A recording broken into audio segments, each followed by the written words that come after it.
Hello everyone, welcome back to the channel. In today's video, I'll show you how to use TCPView on Windows. TCPView is a free tool from Microsoft that lets you see all active network connections on your computer and which programs are using the internet. First, download TCPView from the official Microsoft Sysinternals website.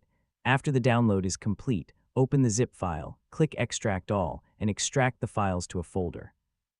Then open the extracted folder and run TCPView, exe. If a security prompt appears, click Yes, and if you see the license agreement, click Agree.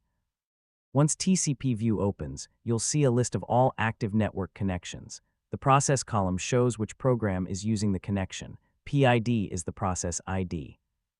Protocol tells you whether the connection is TCP or UDP. Local address shows your computer's address, remote address shows the destination address, and state shows the current connection status. Now let's see it in action. Open a web browser like Google Chrome or Microsoft Edge and visit any website. Return to TCPView and you'll notice new network connections appear automatically. When you close the browser or a web page, those connections will disappear or change. Next, click the Options menu. Here you can change the refresh speed and enable or disable address resolution. These settings help you customize how TCPView displays connection information. You can also right-click any connection to view additional options, such as viewing process details, copying the connection information, or closing a connection if needed.